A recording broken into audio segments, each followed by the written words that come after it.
Nuevamente nos vemos aquí en Cines de Arte y Autores y esta vez nos vamos a dedicar al texto de André Bazin sobre William Wyler.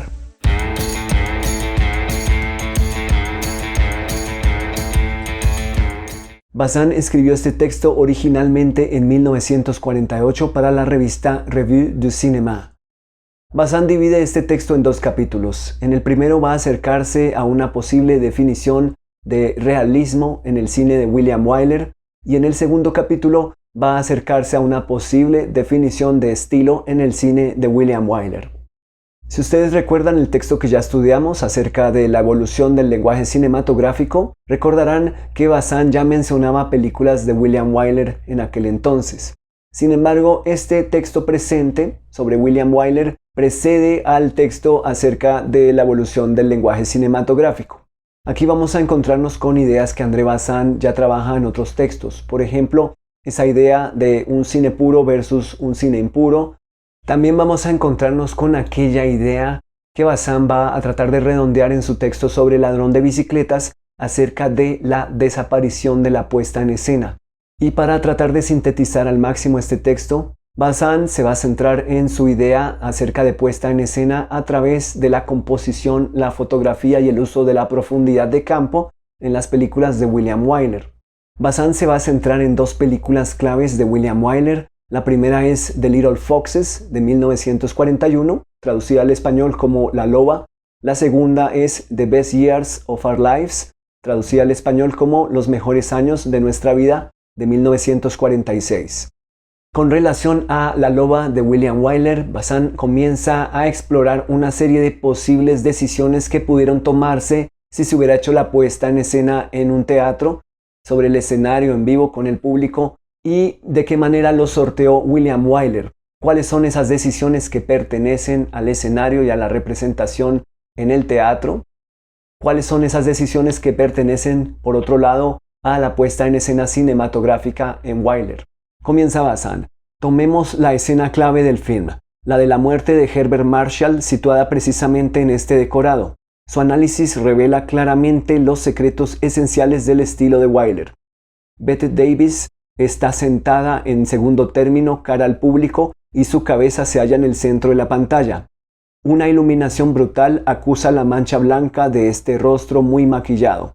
En primer término, destacado Herbert Marshall, también sentado en plano entre comillas 3/4. Las réplicas cortantes entre la mujer y el marido se suceden sin un cambio de plano. Después viene la crisis cardíaca del marido que suplica a su mujer que vaya a buscarle sus gotas en la habitación. A partir de ese instante, todo el interés dramático reside, como lo ha hecho resaltar justamente Denis Marion, en la valoración de la inmovilidad. Marshall se ve obligado a levantarse e ir él mismo a buscar el medicamento.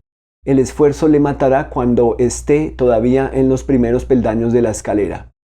En el teatro, esta escena habría sido aparentemente construida de la misma manera. Un proyector habría podido iluminar a Bette Davis y el espectador hubiera sentido el mismo horror por su inmovilidad criminal, la misma angustia siguiendo la marcha titubeante de su víctima. Pero a pesar de las apariencias, la puesta en escena de Wyler se sirve al máximo de los medios que le ofrecen la cámara y el encuadre. La situación de Bette Davis en el centro de la pantalla le confiere una posición privilegiada en la geometría dramática del espacio. Toda la escena gravita alrededor de ella, pero esta inmovilidad sobrecogedora solo alcanza su total evidencia gracias a la doble salida de Marshall fuera de campo, en primer término a la derecha y después en tercer término a la izquierda. En lugar de seguirle en este desplazamiento lateral, que hubiera sido el movimiento natural de un ojo menos inteligente, la cámara permanece imperturbablemente inmóvil. Cuando Marshall entra de nuevo en campo y comienza a subir la escalera, Wyler tuvo buen cuidado de no pedir a su operador, Greg Toland, que aplicara al máximo la profundidad de campo para evitar que la caída de Marshall en la escalera y su muerte pudieran ser claramente distinguidas por el espectador. Ese flow técnico aumenta nuestra sensación de inquietud. Nos obliga a intentar distinguir a lo lejos, como por encima del hombro de Bette Davis, que le vuelve la espalda al final de un drama cuyo protagonista casi se nos escapa. Bazán ya se ha referido previamente en el texto a la manera en que el escenario está diseñado y distribuido. La manera en que recuerda un escenario teatral, con los muebles, con la profundidad, la escalera, el espacio vertical, abajo y arriba de la escalera, en donde suceden pues acciones bastante importantes para la trama. Podemos ver la inmovilidad de Bette Davis, pero la cámara hace un ligero movimiento hacia arriba, en tilt up, mientras vemos alejarse al marido en profundidad. Como describe Bazán, el marido sale de cuadro y vuelve a entrar nuevamente a cuadro. Sin embargo, la cámara hace unos pequeños movimientos de reencuadre tratando de seguirlo, aunque él está fuera de foco. Ahora el foco va a continuar con Bette Davis cuando ella va hacia el fondo. Cambiamos de plano, pero el marido ya se encuentra dentro del cuadro y los criados llegan a socorrer al marido cuando Bette Davis los llama, haciendo parecer que hasta ahora se percata de lo que ocurrió. Evidentemente la atención está dada por los dos elementos que vimos en simultánea, que es el rostro de Bette Davis y por supuesto el marido y su empeño por llegar hasta la escalera allá atrás en el último plano de profundidad, en el cual lo vemos fuera de foco. Bazán lo define como un flow técnico que aumenta nuestra sensación de inquietud. Para distinguir a lo lejos, dice, como por encima del hombro de Bette Davis, que le vuelve la espalda. ¿Cuál hubiera sido la sensación si Herbert Marshall hubiera estado también en foco, al igual que Bette Davis? ¿Habría tenido lugar otro efecto dramático? ¿Hubiera aumentado o hubiera rebajado la tensión de la situación? Continúa Bazán. Resulta evidente no solo lo que el cine añade a los medios del teatro, sino que además el máximo coeficiente cinematográfico coincide paradójicamente con el mínimo posible de puesta en escena. Nada podía multiplicar tanto la potencia dramática de esta escena como la inmovilidad absoluta de la cámara. Lo cual interrumpo aquí para decir que no es del todo cierto. Acabamos de ver que la cámara va haciendo un pequeño movimiento de tilt up para reencuadrar en el fondo a Herbert Marshall a medida que se va acercando o que va subiendo lentamente la escalera.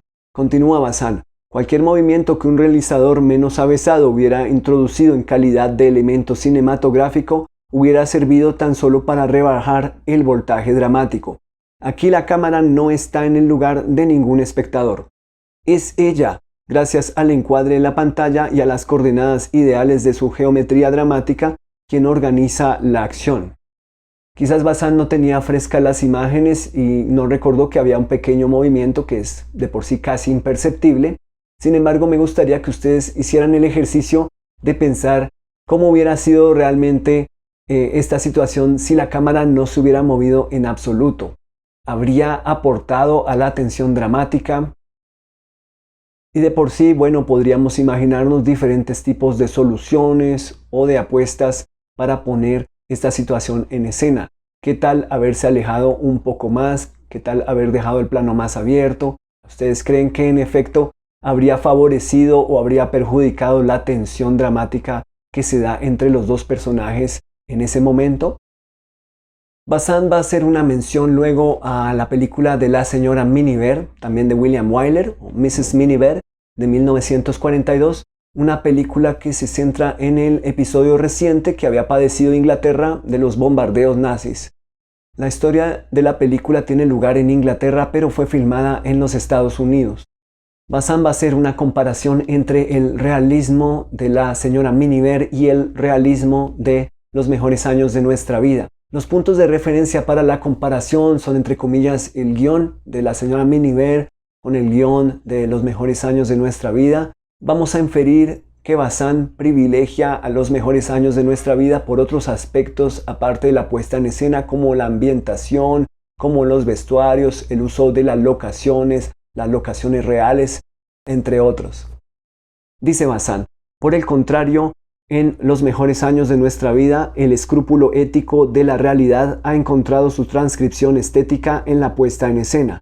No hay nada más absurdo que oponer, como se ha hecho frecuentemente a propósito del cine ruso o italiano, el, entre comillas, realismo y el, entre comillas, esteticismo. No hay en el verdadero sentido de la palabra film más, entre comillas, estético que paisá. La realidad no es el arte, pero un arte, entre comillas, realista es el que sabe crear una estética que integra la realidad. Gracias a Dios, Wyler no se ha limitado a respetar la verdad psicológica y social del guión, en lo que por lo demás no ha tenido un éxito completo. Dice entre paréntesis, Bazán no explica del todo por qué afirma esto, y continúa, y a cuidar el juego de los actores. Ha intentado encontrar equivalentes estéticos para su puesta en escena. Procediendo de una manera concéntrica, citaría en primer lugar el realismo del decorado, construido con sus dimensiones reales y en su totalidad completo, es decir, con 4 paredes, lo que supone una complicación suplementaria de la toma de vistas, ya que hace falta levantar los paneles para que pueda retroceder la cámara. Los actores y las actrices llevan exactamente los trajes que hubieran llevado en la realidad, y sus rostros no estaban más maquillados que de ordinario. Sin duda, este detallismo casi supersticioso para dar veracidad a lo cotidiano es particularmente insólito en Hollywood, pero su verdadera importancia no reside quizá tanto en las garantías materiales que dan al espectador como en la inversión que debe fatalmente introducir en la puesta en escena, en la iluminación, en el ángulo de la cámara, en el comportamiento del actor. El realismo no queda definido porque se descuartice una res en escena o se partan verdaderos árboles, de acuerdo con las teorías de Antoine, sino por los medios de expresión que la materia real permite descubrir al artista.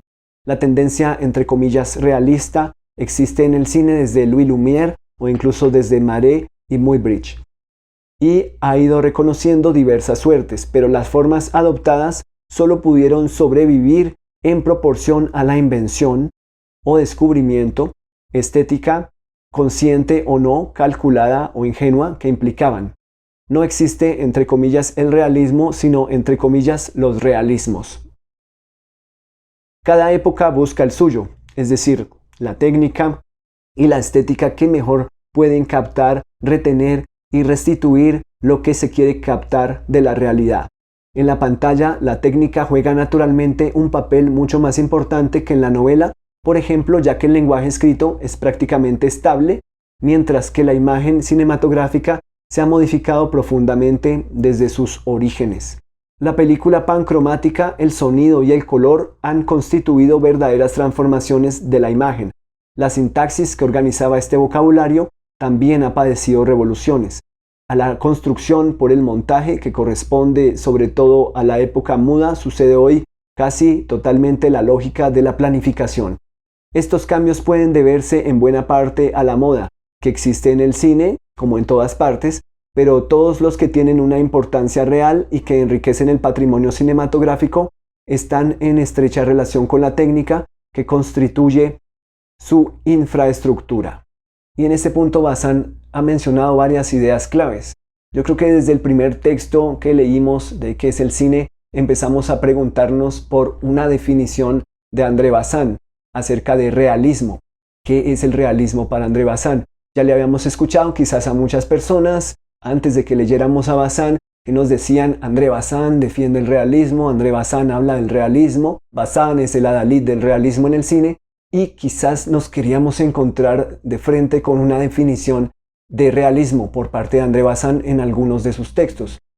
Hemos leído varios hasta este punto y no habíamos llegado aquí, a este lugar preciso en donde Bazin, digamos que se opone a nuestras expectativas de una definición clara, concreta y precisa acerca de realismo, sino que nos lanza esta idea de que no existe, entre comillas, el realismo, sino, entre comillas, los realismos. Y vamos a pensar que esta idea puede atravesar la obra de un creador, la obra de un director, la obra de un, entre comillas, autor, o las mismas tendencias dentro del cine, si se puede hablar de tendencias, o incluso en una misma película podríamos preguntarnos si hay distintos tipos de realismo. Y recordemos las palabras de Bazin acerca de estos realismos. Dice: cada época busca el suyo, es decir, la técnica y la estética que mejor puedan captar, retener y restituir lo que se quiere captar de la realidad. Entonces lo pone en términos de técnicas y estéticas, pero sé que ustedes también están pensando, bueno, ¿dónde quedan los contenidos? ¿Dónde quedan los asuntos? Podemos pensar en técnicas y estéticas si no hubiera habido una Segunda Guerra Mundial. La Segunda Guerra Mundial determina de alguna manera esos contenidos, esas técnicas y esas estéticas para las películas que se empiezan a hacer en ese momento. ¿Es Bazán un producto de la posguerra en sí? Su forma de pensar, su forma de ver los contenidos, su forma de ver la estética y la técnica. ¿Están sujetas las técnicas, las estéticas y los contenidos, podríamos decir que obviamente, a los contextos o no necesariamente? Cuando dice cada época, puede también asumirse como cada contexto, o pueden diferenciar ustedes la época del contexto, pueden diferenciar ustedes la historia del tiempo, la historia de su tiempo. Continúa Bazán: hacer las cosas verdaderas, mostrar la realidad, toda la realidad, nada más que la realidad, es quizás una honorable intención, pero expresado en estos términos no va más allá del plano moral. En el cine solo se puede hablar de una representación de la realidad. El problema estético comienza con los medios de esta representación. Un niño muerto en primer plano no es lo mismo que un niño muerto en plano general, ni lo mismo que un niño muerto en color. Nuestro ojo, efectivamente, y por consiguiente nuestra conciencia, tienen una manera de ver un niño muerto en la realidad que no es el de la cámara, que sitúa la imagen en el rectángulo de la pantalla. El, entre comillas, realismo no consiste solo en mostrarnos un cadáver, sino dárnoslo en tales condiciones que respeten ciertos datos fisiológicos mentales de la percepción natural, o más exactamente, en saber encontrar sus equivalentes. La planificación clásica, que analiza la escena dividiéndola en elementos más simples, la mano sobre el teléfono o el picaporte que gira lentamente, corresponde implícitamente a un cierto proceso mental natural que nos hace admitir la continuidad de los planos sin que tengamos conciencia de lo arbitrario de su técnica. Recordemos que Bazán ya nos había dado estos mismos ejemplos o similares acerca de los primeros planos, cuando fragmentan una acción, cuando tratan de explicar o de hacer énfasis en algo que está sucediendo. El plano del picaporte, la mano que gira ese picaporte para abrir la puerta. ¿Qué significa eso en cuanto al lenguaje cinematográfico? Aquí volvemos a aquel texto que ya habíamos estudiado, la evolución del lenguaje cinematográfico. ¿Qué significa esto en términos de representación de la realidad, en términos de la historia o el avance técnico en relación con la planimetría? ¿Qué significa esto en relación con la educación de unos espectadores? ¿Cómo moldea esto también la mirada y la recepción en unos espectadores? Si ustedes han tenido la oportunidad de ver otras películas de William Wyler, se darán cuenta de aquella planificación buscando no la fragmentación, sino otros recursos donde se representen varias acciones en el mismo plano, sin recurrir a cortes en lo posible. Recordemos lo importante que es para William Wyler mantener la continuidad de los decorados, en reconstruir, como lo sugiere Bazán, posiblemente estos espacios para que se den cuenta de varias acciones en simultánea. Podemos ver la importancia de esta profundidad también en la película de Mrs. Miniver, la señora Miniver, en otra película que es El Forastero o The Westerner, también de William Wyler, en la cual aquellos incendios, por ejemplo, sobre los maizales tienen que ser mostrados en una forma convincente en términos espaciales y también dramáticos. Tenemos que ver varias situaciones simultáneas que se dan mientras arden los maizales. Y también es necesario recordar el papel fundamental de la profundidad en aquel duelo dentro del teatro en la misma película de Westerner o El Forastero. Continúa Bazán. Gracias a la profundidad de campo que puede venir a completar la interpretación simultánea de actores, el espectador tiene la posibilidad de hacer, al menos por sí mismo, la operación final de planificación. Cito a Wyler, entre comillas: tuve largas conversaciones con mi operador Greg Toland. Decidimos buscar un realismo lo más simple posible. La capacidad que tiene Greg Toland para pasar sin dificultad de un término a otro del decorado me ha permitido desarrollar mi propia técnica de la planificación. Así puedo seguir una acción evitando los cortes. La continuidad que se consigue así hace los planos más vivos, más interesantes para el espectador que estudia cada personaje a su gusto y hace él mismo sus propios cortes. Se está refiriendo Bazán a palabras de William Wyler acerca de los mejores años de nuestra vida. En aquel texto, La evolución del lenguaje cinematográfico, ya nos habíamos encontrado con las ventajas que André Bazán hallaba acerca del plano secuencia y de la profundidad de campo en plano secuencia frente a aquellas representaciones fragmentadas por cortes o de discontinuidad a través de los cortes. Sin embargo, aquí Bazán hace una interesante diferenciación entre las diversas maneras de usar la profundidad de campo y los planos secuencia en profundidad de campo. Dice Bazán: los términos empleados por Wyler ponen de manifiesto que perseguía una intención sensiblemente diferente de la de Orson Welles o Renoir.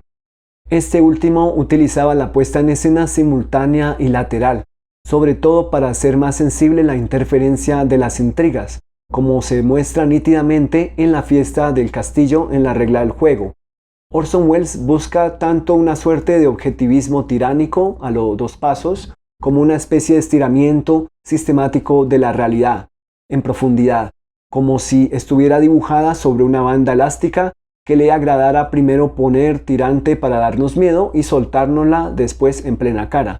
Las perspectivas huidizas y los contrapicados de Orson Welles son tiragomas bien tensos.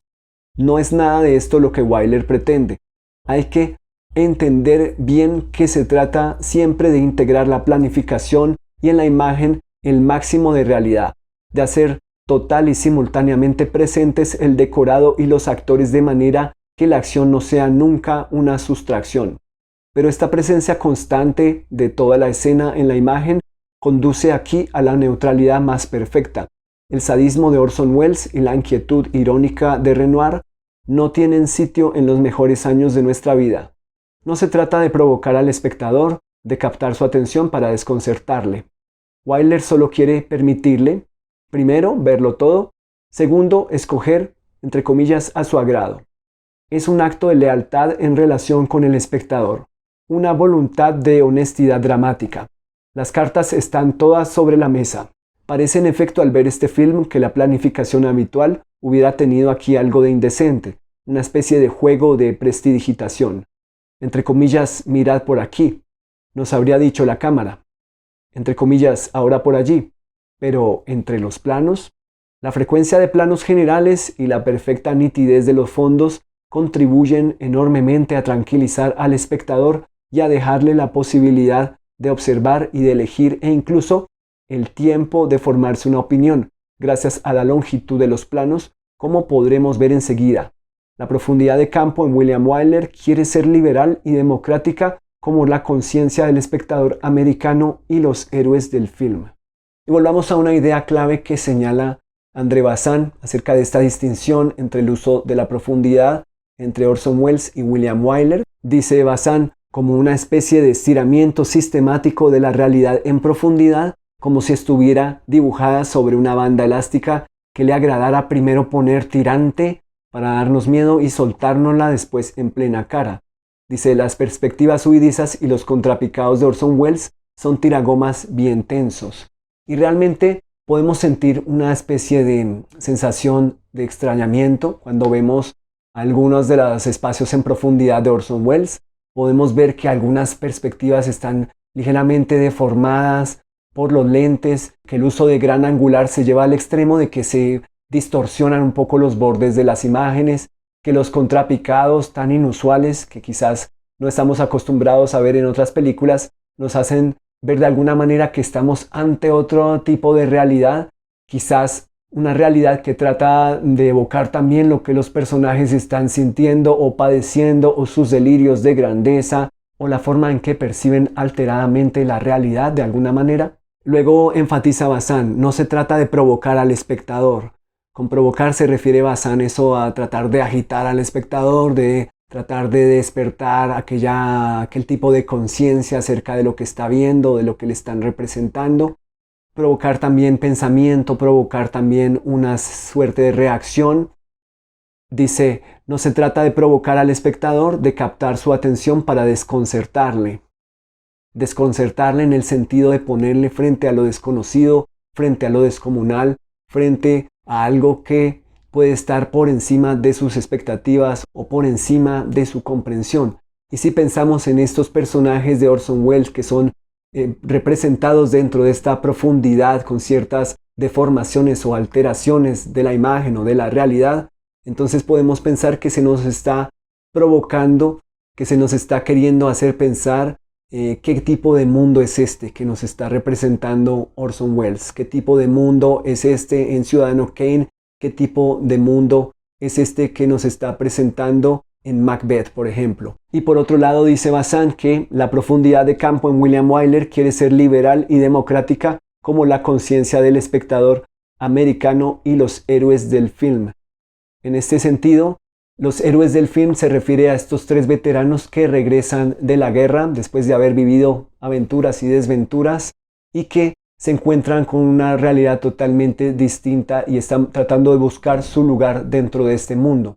Pero no es un mundo que pueda mostrarnos o que pueda ser representado con deformidades al estilo de Orson Welles o con esos extrañamientos, sino que se trata por un lado de presentarnos lo que André Bazin podría denominar como la realidad de aquella ciudad a donde llegan, la vida cotidiana, no de magnates excéntricos o de reyes excéntricos casi chiflados como en las películas de Orson Welles. En el segundo capítulo del texto, Bazin se va a centrar en aquella profundidad de campo que según él trata de definir como liberal y democrática. Según André Bazin, por supuesto, en los mejores años de nuestra vida hay esa conciencia acerca de la neutralidad, acerca de este despojamiento, acerca de quitar elementos que podrían ser excesivos en otro tipo de narraciones, en otro tipo de, entre comillas, realismos. Por ejemplo, eliminar la presencia del claroscuro que podría utilizarse en otro tipo de relatos, eliminar la presencia de ciertos vestuarios, obviamente, que podrían tener lugar en otras épocas o en otras condiciones. Aquí todo trata de acercarse a lo más cotidiano, a lo más común. Si ustedes siguen por lo menos a uno de los tres personajes, que es Homer Parrish, el personaje que no tiene sus manos, que utiliza los ganchos, se darán cuenta de su entorno, se darán cuenta de su casa, de su cuarto, su cocina, del callejón que hay al lado de su casa donde juegan los niños, como son lugares de la cotidianidad de una pequeña ciudad. No estamos hablando aquí de la grandiosidad, de las mansiones, de los espacios de un Ciudadano Kane o de la regla del juego o incluso de una película como La Loba del mismo William Wyler. No son los espacios propiamente de los techos altísimos o de las escaleras amplias que podríamos ver en otro tipo de películas, en otro tipo de relatos. En ese sentido también Bazin va a sugerir un acercamiento entre los mejores años de nuestra vida y las películas que se están gestando en esos mismos años en Europa, por lo menos. Si pensamos en los capítulos que ya estudiamos acerca del neorrealismo, podríamos ver situaciones muy similares de las calles, de las personas que buscan trabajo, que vuelven a reintegrarse a la vida después de la posguerra, cómo son esas calles, cómo son esos ambientes, digamos, de la cotidianidad, cómo son esas reactivaciones sociales después de la Segunda Guerra Mundial. Finalmente llega Bazin a analizar la famosa secuencia del bar en los mejores años de nuestra vida. Dice Bazin: he aquí, en los mejores años de nuestra vida, una construcción dramática sobre tres personajes. La escena de la ruptura entre Dana Andrews y Teresa Wright, personajes que son Fred y Peggy, respectivamente. El escenario es un bar. Frederick March, o sea, el personaje de Al, el papá de Peggy, acaba de convencer a su camarada para que rompa con su hija y le anima para que vaya inmediatamente a telefonearla. Dana Andrews, Fred, se levanta y se dirige hacia la cabina telefónica situada cerca de la puerta, en el otro extremo de la sala. Frederick March, Al, se recuesta en el piano en primer plano y finge interesarse en los ejercicios musicales del sargento enfermo que aprende a tocar con sus ganchos. Bueno, propiamente no está enfermo, es inválido. El campo de la cámara empieza en el teclado del piano en primer plano, incluye a Frederick March, o sea, Al en plano americano, abraza toda la sala del bar y permite distinguir perfectamente muy pequeño al fondo a Dana Andrews, Fred, en la cabina telefónica. Este plano está claramente construido sobre dos polos dramáticos y tres personajes. La acción del primer término es secundaria, aunque lo bastante interesante e insólita como para requerir nuestra atención, y de manera más vigorosa en cuanto ocupa sobre la pantalla un sitio y una superficie privilegiadas. La acción verdadera, por el contrario, la que en este momento preciso constituye el eje decisivo de la acción, se desarrolla casi clandestinamente en un pequeño rectángulo en el fondo de la sala, es decir, en el ángulo izquierdo de la pantalla. El trazo de unión entre estas dos zonas dramáticas está constituido por Fredric March, el único con el espectador que sabe lo que está sucediendo en la cabina telefónica y que está también interesado, según la lógica de la escena, por las proezas de su camarada enfermo. De cuando en cuando, Fredric March vuelve levemente la cabeza y su mirada, atravesando en diagonal la pantalla, escruta con inquietud los gestos de Dana Andrews. Este finalmente cuelga el teléfono y sin volverse desaparece bruscamente en la calle. Si reducimos la acción real a sus elementos, vemos que en el fondo no está constituida más que por la llamada telefónica de Dana Andrews. De una manera inmediata, solo nos interesa esta conversación telefónica. El solo actor cuyo rostro quisiéramos ver en un primer plano es precisamente el que no podemos distinguir con claridad por el alejamiento y el vidrio de la cabina. En cuanto a sus palabras, es lógico que no se oigan. El verdadero drama se desarrolla a lo lejos, en una especie de pequeño aquarium que solo permite advertir los gestos banales y de ritual de un teléfono público. La profundidad de campo es utilizada con los mismos fines que de manera inversa habían hecho recurrir a Wyler al flow en la muerte de Marshall. Pero en el aumento de distancia es aquí suficiente para que las leyes de la perspectiva produzcan el mismo ejemplo que el flow. Bueno, aquí hay algo interesante, es que Bazán va a comparar esta situación con la muerte de Herbert Marshall en La Loba.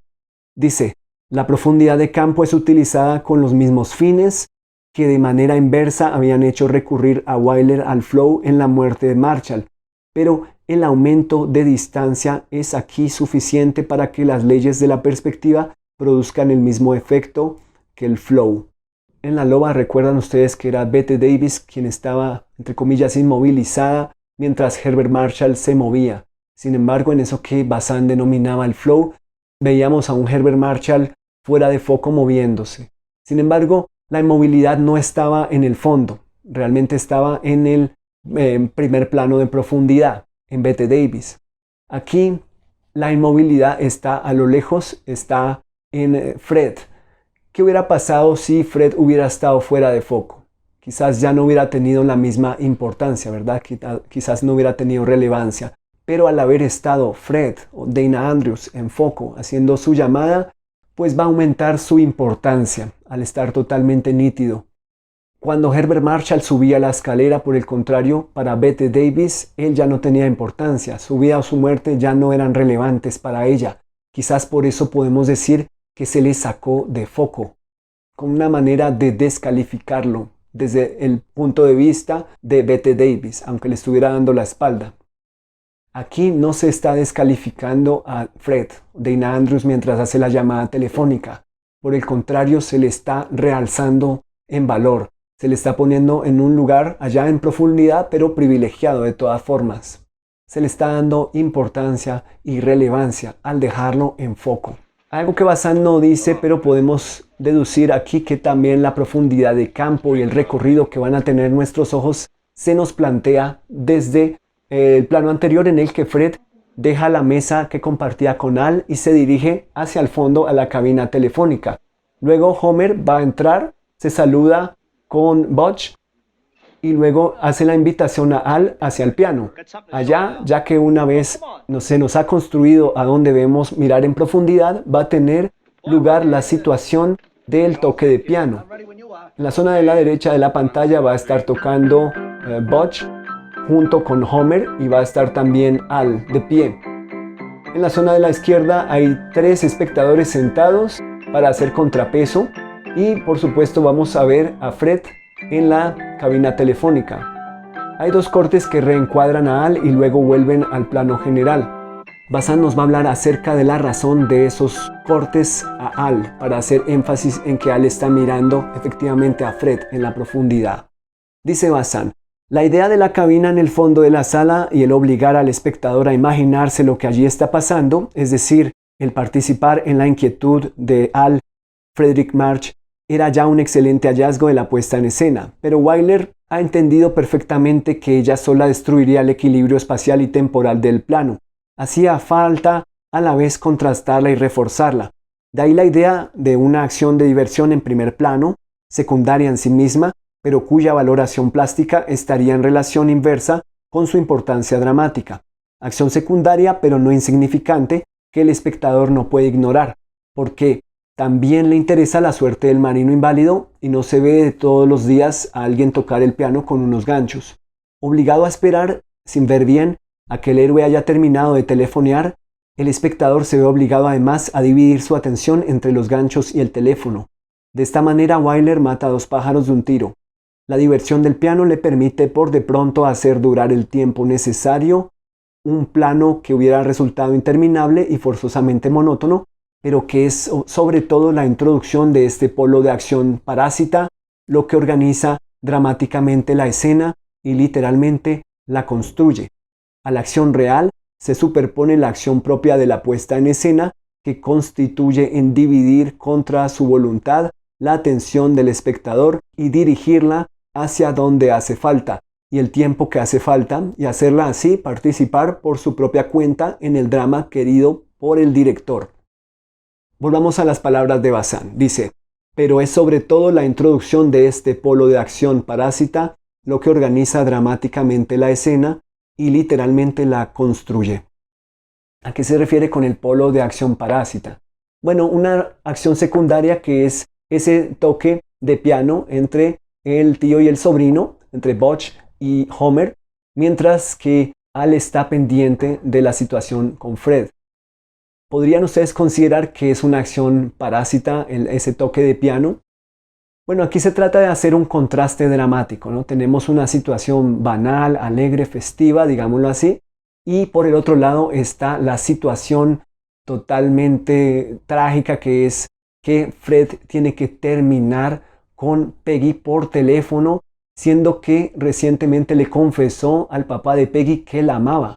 Aquí hay algo que es sumamente trágico para Peggy y para Fred, sobre todo porque están enamorados, pero tienen que terminar su relación a causa del padre de ella, que es Al. Por otro lado, por discreción, Al pues obviamente no quiere que Homer y que Butch se enteren de lo que está pasando con Fred, porque pues a ojos de todos ellos son tres amigos y supuestamente esta amistad es sólida. Agrega Bazán: para más precisión señalaría que está cortada dos veces por un primer plano de Frederick March, Al, mirando hacia la cabina. Wyler teme sin duda que el espectador se interese demasiado por los ejercicios en el piano y descuide poco a poco la acción de fondo, y por eso ha hecho prudentemente algunos planos de seguridad aislando completamente la acción principal. La línea dramática Frederick March, Dana Andrews. El montaje ha revelado sin duda que dos planos intercalados eran suficientes para reavivar la atención desfalleciente de la sala.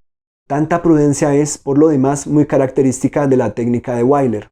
Orson Welles se las hubiera ingeniado para que el mismo alejamiento de la cabina telefónica sirviera para darle realce y hubiera esperado el tiempo que hiciera falta. Y es que para Orson Welles tiene en sí misma un film estético. Para Wyler está todavía subordinada a las exigencias dramáticas de la puesta en escena y muy especialmente a la claridad de la narración. Los dos planos intercalados son algo así como escribir con caracteres gruesos. Equivalen a un refuerzo con el trazo. Muy acertado lo que acaba de decir Bazán. Probablemente Orson Welles jamás hubiera colocado estos planos de inserto de Al mirando a Fred en profundidad. Toda la acción la hubiera desarrollado Orson Welles en un mismo plano sin cortes, respetando la duración, respetando la integridad del plano. ¿Qué otros directores o directoras pueden ustedes pensar que hubieran respetado la integridad del plano, la integridad estética, la integridad de la duración? ¿Qué otros directores o directoras hubieran también optado por hacer inserto, para clarificar, para realzar o reforzar lo que está teniendo lugar en la situación dramática? ¿Hubieran encontrado ustedes una tercera vía para resolver esta situación, para acentuar la situación dramática o para proteger, digamos que, la duración del plano y su potencia estética?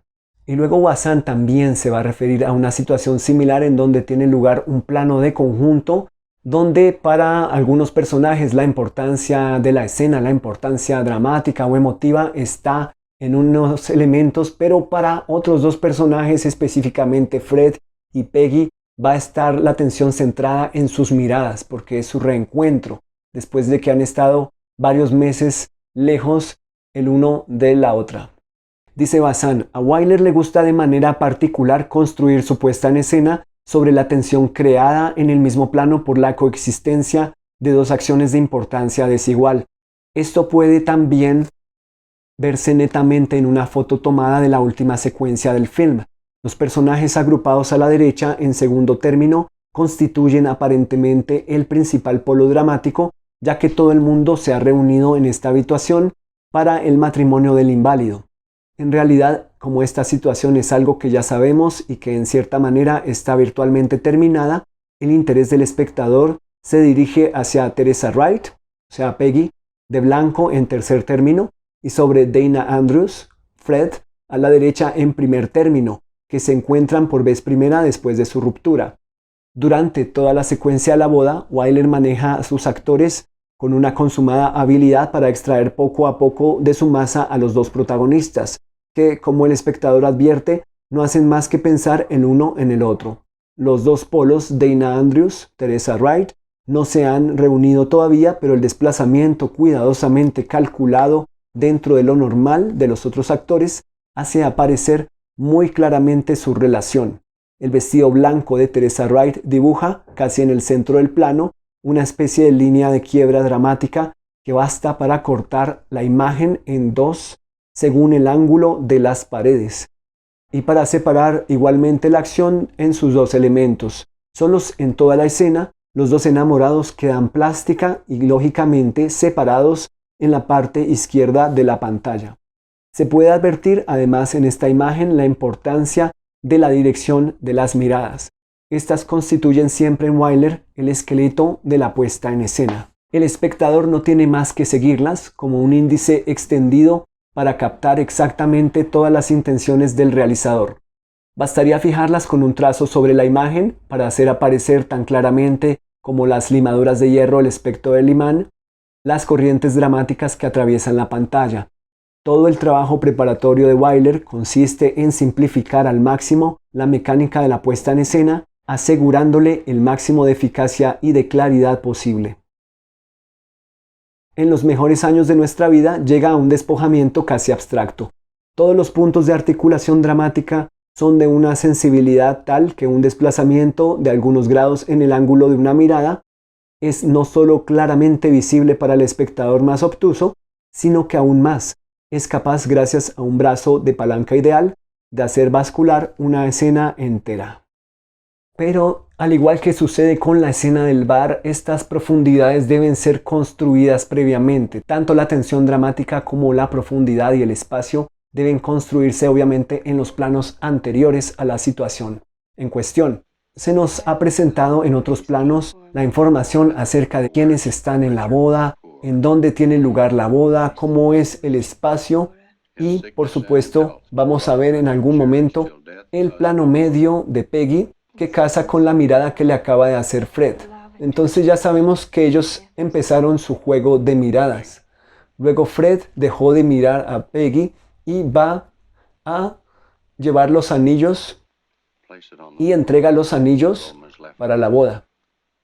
Los personajes miran porque la situación de tensión tiene lugar pues en los anillos y cómo el personaje de Homer logra colocar el anillo a Wilma.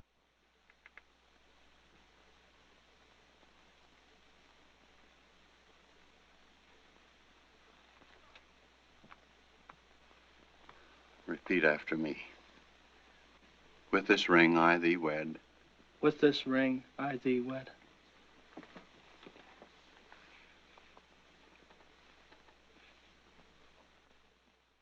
Luego volvemos con el plano general en donde vemos a Fred a la izquierda y muy junto de él a Peggy en profundidad. Cuando Fred mueve la cabeza, pues vemos que la mirada a Peggy es evidente. Vemos el rostro de Peggy allá con, como dice Bazán, claramente el vestido blanco que la distingue en el fondo. Los demás están vistiendo trajes oscuros, pero Peggy sobresale en la profundidad. El sombrero que tiene Peggy, pues obviamente resalta su cabeza y su rostro. Cuando los personajes se desplazan a la derecha, queda el espacio vacío alrededor de Peggy y luego Fred va hacia donde está ella. Y luego, para efectos de la claridad, pues corta a un plano medio donde termina el beso y comienzan las palabras. Hacia el final del texto, Bazán va a abordar la idea de un cine puro. Ya habíamos nosotros estudiado aquel texto llamado A favor de un cine impuro. En esta edición de 1966, de ¿Qué es el cine?, de André Bazin, este texto de William Wyler precede a el texto A favor de un cine impuro. Sin embargo, acá hay algo muy interesante. En este texto de William Wyler, Bazin se acerca a su definición de cine puro por momentos, cosa que no hace en el texto A favor de un cine impuro. Entonces hay algo en medio de los dos textos que todavía nos queda, digamos, faltando. Cuando estudiamos el texto A favor de un cine impuro, recordamos que, dado que no estaba la definición de lo que podía ser un cine puro, esto daba lugar a muchas elucubraciones o especulaciones que podría llamarse cine puro para André Bazin. Luego, en otro capítulo más adelante, cuando habla de El ladrón de bicicletas, Bazin va a definir que la película de De Sica, Ladrón de bicicletas, podría ser un ejemplo de cine puro. Les recomiendo mucho aquellos dos textos, A favor de un cine impuro y también el texto sobre El ladrón de bicicletas, para que tratemos de hacer una triangulación de lo que podría ser esta definición en André Bazin de lo que es cine puro y cine impuro. Dice Bazin: sucede en el cine como en la poesía. Es una tontería imaginarlo como un elemento aislado que puede recogerse sobre una laminilla de gelatina y proyectar sobre la pantalla a través de un aparato amplificador. El cine puro existe tanto en combinación con un drama lacrimoso como en los cubos coloreados de Fischinger. El cine no es cualquier materia independiente de la que hubiera que aislar a toda costa los cristales. El cine es más bien un estado estético de la materia, una modalidad del relato espectáculo. La experiencia ha demostrado ya suficientemente que hay que guardarse de identificar el cine con tal o cual estética dada, y más aún con no sé qué manera, qué forma sustancializada de la que el director debe servirse obligatoriamente, al menos como la de la pimienta o del clavo. La, entre comillas, pureza, o mejor aún desde mi punto de vista, el, entre comillas, coeficiente cinematográfico de un film debe calcularse sobre la eficacia de la planificación. ¿A qué se refiere Bazin con la eficacia de la planificación? Según lo que hemos leído en este y en otros textos, la planificación de la profundidad de campo, plano secuencia, simultaneidad de acciones, o también el uso de aquellos planos o de fragmentaciones de las situaciones que puedan dar contexto a aquellos planos secuencia, planos con profundidad de campo. Continúa Bazin: en la misma medida en que Wyler no se ha esforzado nunca por desnaturalizar el carácter novelesco o teatral de la mayor parte de sus guiones, consigue hacer aparecer con mayor claridad el hecho cinematográfico en toda su pureza. Jamás el autor de Los mejores años de nuestra vida o de Jezabel se ha dicho a priori que tenía que, entre comillas, hacer cine. Pero nadie sabe mejor, sin embargo, contar una historia en, entre comillas, cine. Para él, la acción es expresada en primer lugar por el actor. Es en función del actor como Wyler, al igual que el director teatral, concibe su trabajo de valorización de la acción. El decorado y la cámara no están allí más que para permitir al actor concentrar sobre sí el máximo de intensidad dramática sin concederles una significación parásita.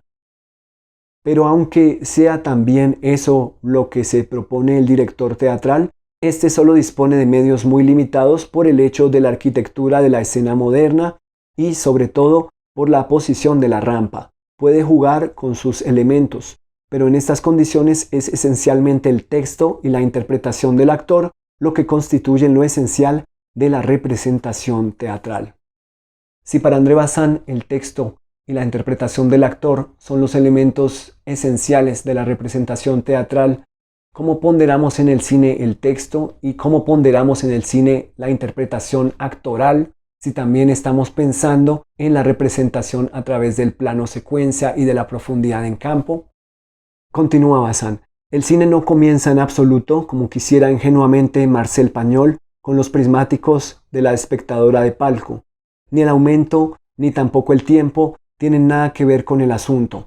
El cine comienza cuando el encuadre de la pantalla o la proximidad de la cámara o del micrófono sirven para valorar la acción y el actor. En La Loba, Wyler no ha cambiado prácticamente nada del texto ni incluso del decorado de la pieza. Puede decirse que se ha limitado a ponerla en escena como lo hubiera podido hacer un hombre de teatro, disponiendo del encuadre para ocultar algunas partes del decorado y de la cámara para acercar las butacas. ¿Qué actor no soñaría con poder actuar inmóvil en una silla delante de 5.000 espectadores que no pierdan el sentido de un movimiento de sus ojos? ¿Qué director teatral no querría obligar al espectador de anfiteatro a comprender claramente los desplazamientos de los personajes, a leer con facilidad sus intenciones en todo momento de la acción? Wyler no ha escogido más que realizar en cine lo que constituye lo esencial de la puesta en escena teatral, más todavía de una puesta en escena teatral que rechazaría hasta el auxilio de las luces y del decorado para añadir algo al actor y al texto. Pero no hay sin duda un plano en Jezabel, La Loba o Los mejores años de nuestra vida, ni un solo minuto que no sea cine puro. Pero sin embargo aquí es donde comenzamos a cuestionar aquella posible definición de cine puro. ¿Qué es este cine puro al que Bazin se refiere? ¿Es posible hablar de cine puro en todos los 75 minutos o en todas las 2 horas 50 que pueda durar una película? ¿O en todas las 7 horas o en todas las 14 horas? ¿Es posible hablar de que una película es cine puro de comienzo a final? ¿Es posible encontrar esta categoría de cine puro en diversas tendencias, corrientes o formas de narración cinematográficas, como lo podría sugerir Bazin? ¿Considerarían ustedes que nos aportan algo hacer esta diferenciación entre cine puro o cine impuro? Si ustedes han visto Jezabel, La Loba o Los mejores años de nuestra vida, ¿qué procedimientos encuentran ustedes que realzan el valor de la interpretación actoral o de los textos a través del lenguaje cinematográfico? ¿Qué otros procedimientos de composición y de montaje pueden encontrar ustedes que permitan realzar el papel de la interpretación de los actores y el papel fundamental del texto? ¿Y qué otros procedimientos en estas películas nos hacen ir mucho más allá de la interpretación actoral y del valor del texto? Y en lo concerniente a estos planos secuencia o planos de profundidad de campo, ¿creen ustedes que en efecto se desmarcan de otros planos más cortos, solamente puestos con el propósito de clarificar o de reforzar las situaciones o tensiones dramáticas? Y gracias por acompañarme nuevamente hasta el final de este video. Nos veremos la próxima semana con otro capítulo dedicado a ¿Qué es el cine? De André Bazin, edición 1966 en español.